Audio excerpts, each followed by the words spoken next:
Hello my bills. As you probably know by now, developers have released a developer update going over what they will be testing during the PTB, which is going on right now. From what I've read, it's something. I mean, it is definitely an interesting update. Of course, they already posted an additional update about hearing the negative feedback on how people felt about it so far. Honestly, in my opinion, I think it was very overkill on the killer side. They did say they would try to test it again in a future PTB once they adjusted it some more. In that case, I have some suggestions on the slugging and tunneling effects. I think what they should do for that next one is to have it so that if 3 or 2 gens remain, it should deactivate the gen speed increase punishment, especially in cases where the killer has been unable to gain hooks in that time. It may be frowned upon and feel annoying to experience, but tunneling has been used as a way to pressure survivors. Although I don't encourage it, I know how it is to struggle during a killer match since I don't play killer as often as I do survivor.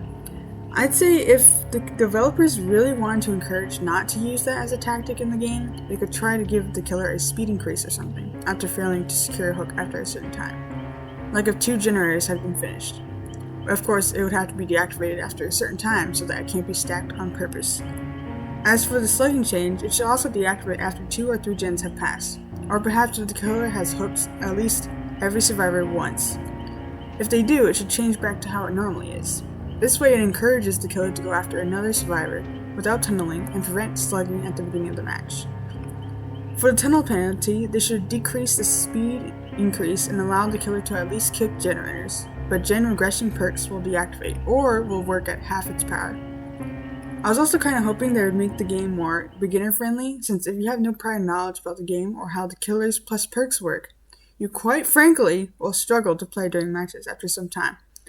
Perhaps they can add something in a future PTB to test out, just so that the learning curve isn't too oppressive to new players. Especially since we gained a lot of new players during the Springtrap chapter. Which makes me wonder why they did some of those other changes to the tomes and daily rituals, when they should have been more focused on actually aiding new players integrate into the game. I don't really play any of the new killers that have been tweaked during the PTB, but I have gone against a few Michaels. It is quite strange that they would change him into a lunging type of killer, but it was cool to see that he had a new audio cue for stalking survivors. Now the new killer is very creepy in the best way, and has potential to be a strong killer. So far, I've found that she has the ability to bounce her attacks on certain things, but not the floor. They can even bounce off other survivors, infecting them together simultaneously. I haven't been able to discover the range of how close far apart survivors need to be for it to bounce onto them, so I hope some players are able to test that out. Not to mention her ability to make fungus scarce in matches if she calculates when to transform from body to head. She does have some counterplay as well, in maps that are more open such as Coldman Farm. I'd recommend carrying a fungus with you if you find one. If infected during chase and you gain some distance, you are able to consume it while moving, although it will slow you down a bit. In this case, I've utilized the speed boost I get when injured to consume the fungus, so I'm not too slowed down while still gaining some distance. I'm still trying out the PTB, but so far they definitely should not add the new changes because they are pretty horrendous and will cause certain playstyles, killers, or perks to be used as a result. Does it have potential? Not really. But at least they realized that it was way too overkill and definitely either needed some strong tweaks or be scrapped altogether.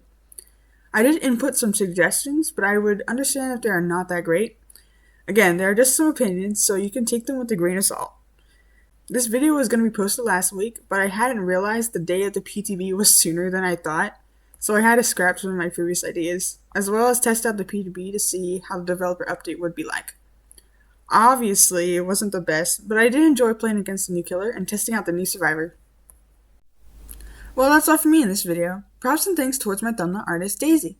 Please check out her channel as well, which I'll leave in the description. And jingle on, gamers!